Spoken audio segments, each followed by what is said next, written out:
E a fua mai maunga le manui o se nuu. E a fua e ona tātou si i le fi inga man whaafutai nei fo i asa fau. Ai o si mai al whaafonga. I se tautua whaopopole nei alau Samoa Entertainment TV mai e pia ma ana Atamua.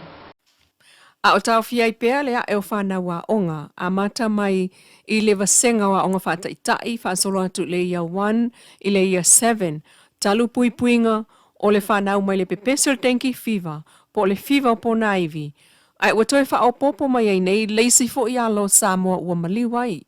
E pe on whamau ni ai le sunga sui whaatun sili au au, papali i ulungia Dr. Tito Kamu, i le ala leo le malo, le 2AP. O le ua maliu e iwa tau sanga le matua mai le fio anga mulfanua, ma atoa ai nele to o whao whanau la i tua maliliu. Pe tai, o lo whao wau pea ngā ruenga le mtanga ruenga wa onga, ma le mtanga ruenga o soifua maloloina. I le whanaina le o whalea onga i le tunu atoa, mo le pui puia o whanau wa onga. Whaatasi ai ma le mōli mawina, o le ngālulu e whaatasi ai fo i o ainga manuu, e whaatama ia no whanga o lo whaapuna whanau waile namu, o whaawea ia siama o le dengue fever. I whaamaumaunga mtanga ruenga pe on saunoa Dr. Kamu e tusa ma le sfuluono afe o whaamawina le o atu il whalmai maaunga pe tai e le o tangata uma ua whaamaunia le mawai o le siama. Whautuaina mātua e maua loa le whanau vevela a velo le spaise fo mai. E le ito e maua mai se whaalinga mai le pulenga mtanga ruenga wa onga pe whaawa waipea le tau fia o vasenga la iti li whale. Ai o saunoa Dr. Kamu e te tau o na o atu le vai aso fau, ua whaasopolia le whanaina o whalea onga. E le o te ena, e le whaas pol whaatuatua i le atua Samoa o ta silifina ngalo, na tusia ne ai ia se vaenga o matai o le fio anga o whale lata i le se fulu aso taluai, e ta ofi mai le soli atu le fio anga, mani whaalawi loa ilo lato nu. Talu o sauno le whailau tusi a le whaas le sunga wa awa o lo po, e le se a whaina o le nai tu, o le polkalame le whaasi wa lewa o na whaataatia, e whaiala na whaalawi loa i le fio anga o sa matau. Mai o le au o atu iai i le se fululua i le awa uli o le sunga fua o le vai sa fau. Pe ta o le mta upu le a whale latai ma le lato tusi, sa unua whaalawa i tele i fo i le ta i tai o le vai ang wha upu whai a le Samoa ua poto poto, le Samoa Uniting Party le fionga fia me nao mi mta afa. E le fau le whilau toa i o fina ngā lo le tunu i pule ngā li i ma whai pule ma le tula fono. E le avere FSSA i o ni taufi, e le whaatawa i sa fina ngā lo au tasi o le pulenga. Ai o le avanoa sa o loto, o lo o sao nia le tula fono. Mai ua avela na tusi i komsina o palota, e fesili i ai sono fina ngā lo le mta upulea. Talu e manatu le tai o le sap, wa afia le lato sui, ma sui e ono langolango lo na tula i mai. A afia fo i ava noa o le vaenga e whaalaulo a tuai. Aina sau noa komsina o whainga palota, tuia Felolo, John Stanley, ile au wha salalau. Wa umau na tusi atu i matai o le fiu anga o ta uailunga, wha atatau le tula fono, mai wa whautua ina foi. Sau noa e le na o matai o whalalatai, ai wha pena fo i isi nu. E whaia lea tūlanga, e le tala whenga iai ma le tula fono. A wā o le soli tula fono, le whaalaveina, e le isi tangata o le whiriwhiringa sa o loto o le tangata palota. O le soli tula fono, le whaalaveina e se tangata o le whaato sina whaalaulu loa a le sui tau wā. O a ia nei, o lo o whaatu la fono ina mapuipui ai lalo o le tula fono whainga palota lua o tasiva. Inisi o tala e so o tanga le mata upulawa lea. O le soli tula fono whaalaveina o le sitangata. O le filfilinga sa o loto a le tangata palota.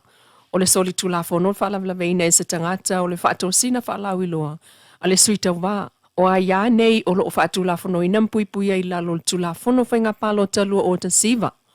Peitai, o li potia mai le tu malo le fionga i le amamalu le malo tuto tasi o Samoa.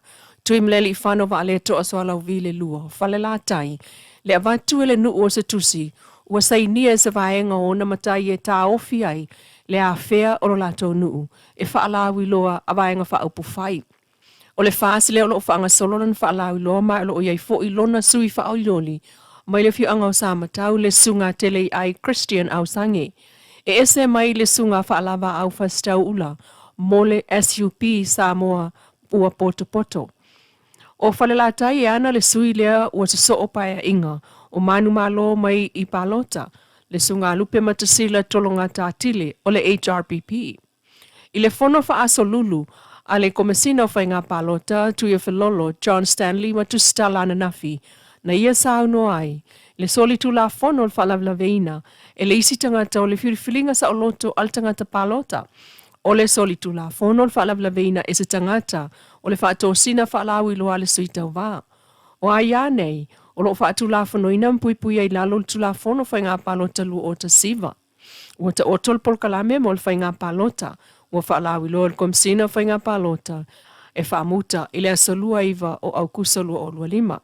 O le soli tu la fono, so o se tangata na te whaalaveina le komsina, po o sona sui tofia, i le whaatinonga o ngā luenga whaal tu la fono, ma le whaamalo siol tu la fono whainga palota lu o ta siva. O le election period, len amata mai le aso sultasi o Juni, e mai ai le asalua iwa o au kusalua o lua lima. O le piliota atoa le nā e le tatau o na whaalaveina e se tangata o le soli tu la fono, le whaalavelave o ngā luenga ma le whaamalo siol tu la fono whainga palota lua o ta siva.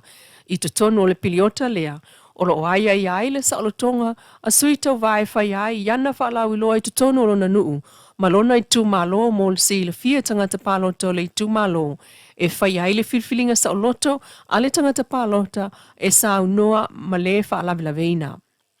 E nisi o tala, ua toi whaalea o ngā ina mai le lapta ingol tsunami ulu tātou tunu utalu mai le whai le waweao ana leila.